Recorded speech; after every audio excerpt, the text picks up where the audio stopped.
예, 미국 FOMC가 끝났죠. 그 영향들 자세히 분석한다고 말씀드렸습니다. 다각도로 저희가 전문가도 연결해서 말씀할 거고요. 일단은 한국투자증권 이프렌즈예요. 박재영 차장님과 함께 저희 전략들 세워가도록 하겠습니다. 차장님 어서 오십시오. 안녕하십니까. 6월 FOMC가 끝났습니다. 워낙 뭐 금리가 지금 제로 수준이니까 뭐 금리 자체야 마이너스로 안 가면 어찌할 수 없는 그런 수준이었는데 어떻게 평가할 수 있습니까? 어떤 게 좀 눈에 띄었습니까? 일단은 뭐 우리 시장에서 기대하고 있던 것들이 5가지입니다. 예. 그거부터 일단 말씀을 드리면 네. 이제 경제 전망이죠. 경제 전망을 어떻게 할 거냐. 경제 전망을 너무 높게 해도 불안한 거죠. 경제가 너무 좋으면 이제 양적 완화를 그만하는 거 아니야?라고 생각할 수도 있는 거고. 다음은 이제 점도표입니다. 도대체 금리를 어느 정도 유지할 거고 앞으로 언제 올릴 거냐, 언제 정상할 거냐 그런 부분이거든요. 볼 수 있는 표죠. 그렇죠. 예. 그다음에 YCC 일드 커브 컨트롤이라고 네. 이제 기준금리 아니고 좀 뭐 3년물, 뭐 5년물 뭐 이런 것들도 연준이 결정을 하겠다 이런 이제 정책을 네. 시장에선 기대를 했습니다. 일본이 이제 사용하고 있는 정책이기도 하고요. 그다음에 이 정책의 포워드 가이던스 이제 앞으로 어느 정도 뭐 채권을 풀겠다 뭐 이런 것들 이 정책의 포워드 가이던스를 이야기할 것이냐 여기 이제 한 5가지 정도를 시장에서는 예상을 했었는데 결론만 말씀드리면 예상보다는 좀 약했습니다. 네. 좋지도 않고 나쁘지도 않고 약간 뜨뜻미지근한 좀 과한 사람들은 마이너스 금리도 예상을 했을 거예요. 뭐 갑자기 막 경기가 좋아지고 고용이 막 올라오고 그래서 마이너스 금리에 대한 이제 기대는 많이 하락하긴 했지만 그래도 불과 한 2주 전까지만 해도 그 시장에서는 마이너스 금리에 배팅을 실제로 하고 있었습니다. 이제 그런 것들을 보면 지금 예상보다는 약했죠. 뭐 하나하나 좀 짚어보면 일단 점도표부터 보면요. 이제 중간값이 2022년도에 0.1, 0.1%, 지금 0.25에서 제로에서 0.25인데 2021년까지는 금리를 안 올리겠다라고 이야기를 하고 있습니다. 2021년까지는 금리를 올리지 않겠다라고 이야기를 했고요. 2022년에는 이제 2명의 위원만 금리 인상이 필요할 것이다라고 이야기를 했기 때문에 금리는 당분간 계속 마이너스 금리를 유지를 할 겁니다. 그리고 우리가 일각에서 예상했던 YCC, 일드 커브 컨트롤이라든지 포워드 가이던스 여기에는 언급이 없었어요. 아마 이제 지금 9월 정도에나 나올 가능성이 있다라고 시장에서 전망을 하고 있고요. 경기가 조금 올라오면서 이제 그런 것까지는 바라지 않는 지금 그런 상황이 돼버린 거죠. 그래서 파월 의장 입장에서는 카드를 좀 남겨두고 싶은 겁니다. 지금 경기도 이제 살아나고 있는데 이거를 싹 다 풀어버리면 그 다음에 뭘 할 것이냐. 그래서 카드 2장은 좀 남겨놨다. 마이너스 금리와 일드 커브 컨트롤 같은 이 2장의 카드는 남겨놨다라고 봐야 될 것 같고요. 경제에 대해서도 고용시장이 5월에 바닥을 쳤을지는 모르지만 아직 알 수 없다. 단일 경제 지표에 과잉 반응하지 않겠다. 고용지표가 올라왔기 때문에 경제를 좀 긍정적으로 생각하진 않겠다. 고용지표 하나가 좀 그렇게 이야기를 했는데요. 성장률은 올해 마이너스 6.5%를 제시했습니다. 네. 엊그저께 월드뱅크에서 전 세계 성장률 마이너스 5.2%라고 하면서 약간 충격적이었거든요. IMF가 마이너스 3%를 제시했는데 월드뱅크는 더 안 좋게 6.5%, 그러니까 5.2%를 제시를 했습니다. 그때 월드뱅크에서 미국의 성장률 마이너스 6.1% 성장할 것이다, 역성장할 것이다라고 전망을 했는데 파월 의장 미국의 이제 경제 수장은 이거보다 더 안 좋을 거다. 마이너스 6.5% 제시를 했습니다. 그러면 이런 걸로 보면 금리를 당분간 올리지 않고 경기도 안 좋으니까 돈 계속 풀겠다라는 이야기는 지속적으로 하고 있는 거거든요. 일관되게. 뭐 이런 면에서는 성장률이 안 좋다라는 게 오히려 시장에서는 긍정적으로 반응을 했다라고 봐야 될 것 같고요. 차장님 잠시만요. 저희가 그 FOMC 관련해서 전문가 섭외를 잠깐 했는데 국제금융센터 최호상 박사님 연결됐고 잠깐 얘기 듣고 나서 저희 얘기 이어가도록 하겠습니다. 최호상 박사님 연결하겠습니다. 박사님 안녕하십니까? 예, 안녕하십니까? 예, 미국 FOMC 저희도 얘기를 하고 있는데요. 전반적인 박사님 아침의 결과들을 보면서 어떤 평가하셨습니까? 예, 지금 결국에는 저 연준의 입장에서는 계속적으로 그 코로나19로 인한 불확실성들이 남아 있기 때문에 수적으로 금리를 안정적으로 유지하면서 저금리를 유지하면서 경기 부양을 계속적으로 모색하겠다는 입장인 것 같습니다. 그리고 지금 실업률이 5월 달에 좀 좋아지긴 했는데 4월에 비해서 이거는 그 코로나19 대유행 전에 비해서는 굉장히 높은 수준이거든요. 그래서 연말에도 점도표에서 9.3%로 보고 있기 때문에 3, 4%를 유지했던 수준에 비하면 평시에 비하면은 3배 정도 이상 높은 수준이라서 이거를 양대 목표를 달성하기 위해서는 고용 안정과 물가 안정을 동시에 달성하기 위해서는 특히 고용에 있어가지고는 역시 불안 요소가 많기 때문에 저금리를 유지해가지고 경기를 계속 추가로 부양하겠다 이런 입장인 것 같습니다. 예, 계속해서 저금리로 가겠다는 내용을 확인을 했고요. 그런 그 유동성의 힘으로 글로벌 금융시장은 조금 과하다 싶을 정도로 지금 가지 않습니까? 그리고 이제 예. 반면에 이제 달러는 최근에 꽤 약세입니다. 그러면서 예. 위험자산 선호 현상이 강하게 가고 있는데 이런 현상은 조금 부담스러운 수준일까요? 아니면 어쨌든 그 관성의 법칙상 그 방향으로 좀 더 갈까요?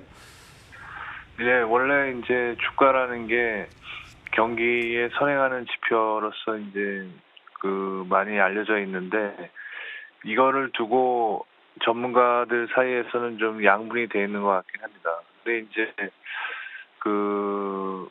현재 상황으로 봐서는 유동성의 힘이 가장 크게 작용하고 있는 것 같고요, 주가에서는요. 그래서 이 연준이 돈을 공급한 거 외에도 행정부에서 재무부에서 이제 공급한 돈도 상당히 많이 시중에 좀 풍부하게 나와 있는 상황이기 때문에 지금 미국의 경우에는 신규 실업 급여 수당 청구 건수가 좀 많긴 하지만 이 유동성이라든지 지원금들이 많이 풀려 있는 상황에서 경제 주체 특히 이제 소비자 입장에서는 이거를 좀 활용할 수 있는 여력이 3월이나 4월 초에 비해서는 많이 좀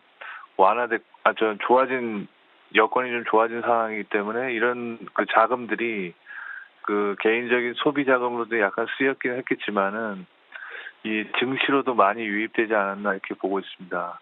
그래서 결론적으로 말씀드리자면은 현재 주식은 유동성의 힘도 크고 하지만 경제 지표와 괴리는 돼 있습니다. 하지만 이제 선행 지표상으로 본다면 그런 논리는 가능할 것 같습니다. 경제활동 재개가 가능해져서 경제활동이 점차적으로 완화된다는 기본 시나리오가 맞춰질 경우에는 이 향후의 경제 지표도 좋아질 것이기 때문에 이것이 선반영된 부분이 상당수 있다라고 볼 수 있습니다.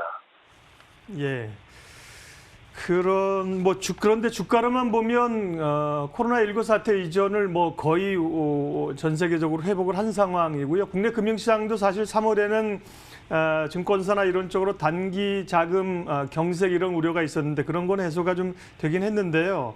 그러나 또 위험 요인들이 완전히 사라진 건 아니지 않겠습니까? 앞으로 어떤 요인들을 조금 심중에 담아두면서 체크를 해야 될까요? 예. 일단 그 전부터 우리나라의 경우에는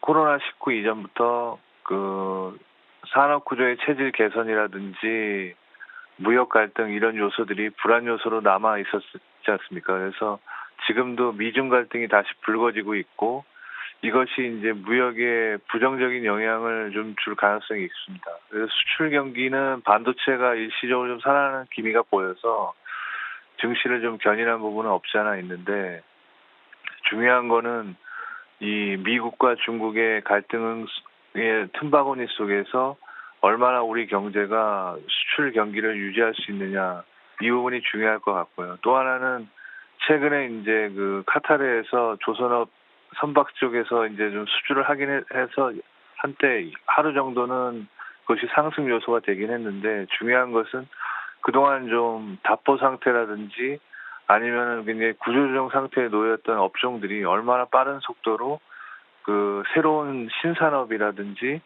새로운 업종, 환경이라든지 이런 쪽으로 그 유럽에서는 이걸 관심을 많이 갖고 있는데 이런 쪽으로 얼마나 그 지향을 잘 해서 이 구조를 전환해서 적응하느냐. 그 새로운 이제 산업의 선진화 부분에 있어가지고 이 중요도가 많이 커진다고 볼 수 있겠습니다. 예, 미래 산업 쪽으로의 산업의 구조 조정 이런 말씀도 하셨는데 그 이야기는 뭐 오늘은 할 수가 없어서 오늘은 이제 FOMC 결과 하고요. 유동성의 흐름들 여기까지만 체크를 하겠습니다. 국제금융센터 최호상 박사님 함께해 주셨습니다. 고맙습니다. 예, 고맙습니다. 예, 한국투자증권 박재영 차장님과 말씀 이어가도록 하겠습니다. FOMC 얘기를 쭉 했는데요. 네. FOMC 뭐 덧붙이실 거 있습니까? 다음으로 넘어갈까요? 네, 다음으로 넘어가시죠. 네. 그런데 이제 미국이 FOMC를 했는데 말씀하신 것처럼 뭐 깜짝 카드는 뭐 사실 나오지 않았다. 뭐 쓸 것도 없었는데 다우는 좀 조정을 사흘인가요 빠졌는데 기술주가 미국도 강하네요. 이건 어떻게 해석해야 됩니까? 뭐 지금 미국에서 가장 잘 나가는 종목들이 기술주고 시장은 불안하고 올라갈 게 아닌 것 같은데 올라가고 그러다 보니까 뭐 대형주에 조금 수급이 몰린다라고 봐야 될 것 같습니다. 뭐 저번 주까지는 그래도 이제 언택트가 조금 지고 이제 컨택트 경제 재개한다라고 하면서 뭐 항공, 뭐 여행, 뭐 카지노 이런 쪽 굉장히 좋았지 않습니까? 그런데 그런 것들이 지금 시장에 뭐 유동성이 뭐 3,000조가 풀려 있다 뭐 그런 이야기 하잖아요. 돈이 많다 보니까 이쪽 저쪽 움직이면서 얘도 한번 올려봤다가 쟤도 한번 올려봤다 그런 상황인데 결국은 가장 뭐 시장에서 안전한 건 대형주고 블루칩이고 그런 거다 보니까 지금 보이는 뭐 애플, 마이크로소프트, 아마존, 페이스북, 알파벳 뭐 이런 것도 다 빼고 뭐 저런 5 기술주들이 계속 신고가를 가고 있는 그런 양상입니다. 네.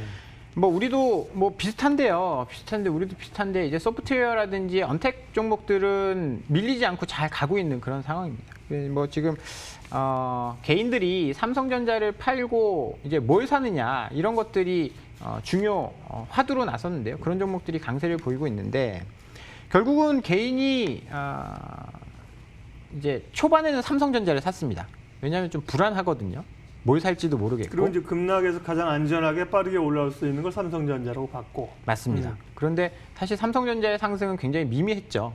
뭐 소프트웨어 뭐 카카오라든지 NC소프트라든지. 딴 게 너무 많이 오는 그렇죠. 거죠. 그런 것들이 패러다임이 이제 바뀌면서. 그렇죠. 그런데 개인들은 그런 걸 보면 내가 산 삼성전자는 하루에 0.5% 1% 오르는데 카카오가 5% 오르네. 라고 하면서 손바뀜이 좀 시작된 것 같습니다. 이제 그런 부분에서는 좀 변화가 있을 수도 있고요. 그럼 뭐 자연스럽게 지금 미국 기술주 얘기해서 국내 시장도 그러면 이제 저희 언택으로 다시 가는 거냐, 주도주는 그쪽으로 과해도 뿜어갈 수밖에 없는 거냐, 그걸 계속 가져가야 되느냐 이런 질문. 이게 마지막에 제가 결론으로 전략의 결론으로 준비를 했는데 그거는 이제 아직 모른다라는 거죠. 모른다. 가능성으로 보면 저는 그쪽이 높다라고 봅니다. 이게 결론을 먼저 말씀을 드리면 지금 시장은 순환매가 계속 돌고 있습니다. 순환매가 계속 돌고 있는데 순환매가 계속 돌지는 않아요. 결국 그러다 어느 정도 안정이 됐다라고 하면 주도주 찾기를 하죠. 순환매는 항공이 좋아서 올라왔다기보다는 너무 많이 떨어졌기 때문에 올라온 거고 그렇게 되면 주도주를 찾는데 소프트웨어가 주도주가 될 것이냐. 미국은 뭐 마가 뭐 이런 그 기술주들이 대형주고 주도주가 많습니다. 근데 우리는 네이버, 카카오가 진짜 주도주인가? 그렇진 않거든요. 뭐 과거로 보면 이제 자동차나 뭐 2011년도 그때는 산업 규모가 굉장히 컸지 않습니까?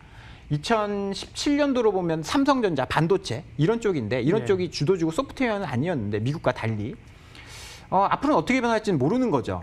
카카오가 얼마 전까지 시총 8위까지 올라갔었고 근데 만약에 그렇게 된다라고 하면 소프트웨어가 주도주가 되면서 계속 격차를 벌려나갈 겁니다.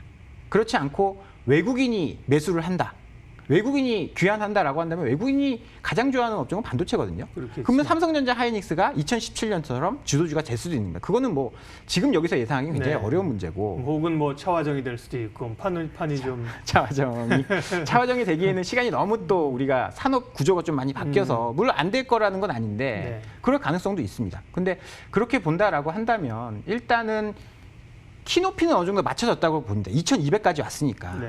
키높이는 맞춰졌다라고 보고 그 다음에 주도주가 뭐가 되는지를 포착하는 게 지금 가장 중요한 전략이 될 것 같습니다. 컨택에서 언택에서 컨택으로, 컨택에서 다시 언택이냐 이런 질문을 드렸는데요. 뭐 마지막에 전략할 때 한 번 더 얘기를 하도록 하겠고요.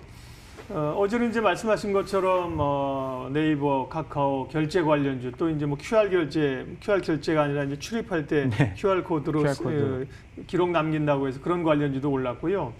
NC소프트 다시 발동 걸었어요. 게임 업종은 뭐 NC는 좋긴 한데 워낙 좀 날아가는, 그래서 저는 이제 웹젠 이런 다른 게임주들도 조금 이제 오르긴 하는데요. 게임 업종 평가 좀 해주시겠어요? 네. 게임 업종도 일단 뭐 IP를 가진 사람이 독식하는 구조인 것 같습니다. 그렇겠죠. 예. 게임을 뭐 솔직히 많이 하시는 분은 많이 하시겠지만 지금 이 게임이 오르는 쪽이 나이가 어느 정도 있고 돈이 좀 있는 사람들이 돈을 써가면서 하는 그런 게임들이 잘 되는 거거든요.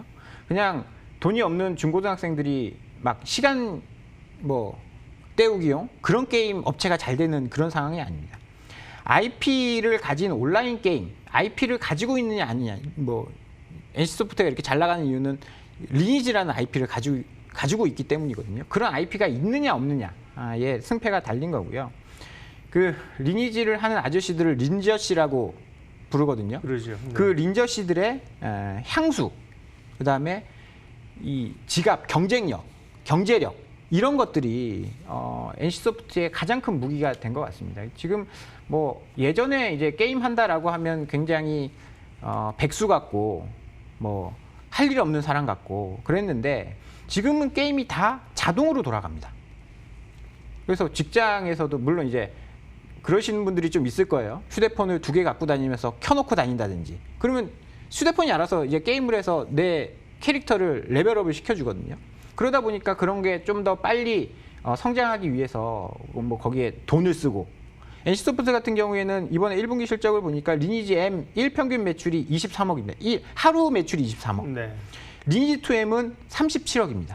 어마어마한 돈을 직장인들이 쓰고 있는 거죠. 그래서 그런 것들이 계속될 거라는 거죠.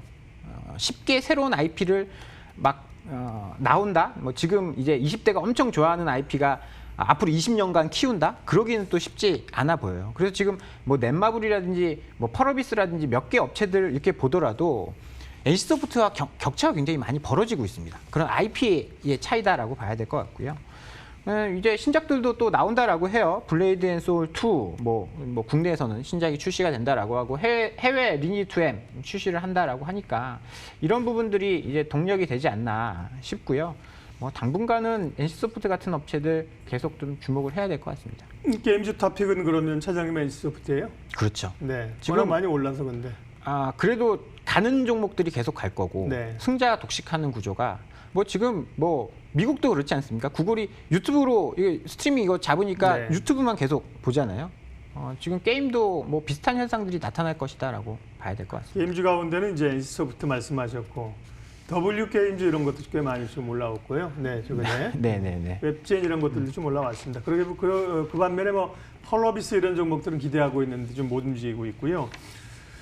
FOMC가 끝났고 오늘이 이제 만기일이잖아요. 예, 앞서 이제 전략도 얘기하셨는데 연관 지어서 전략 마무리하면 되겠네요.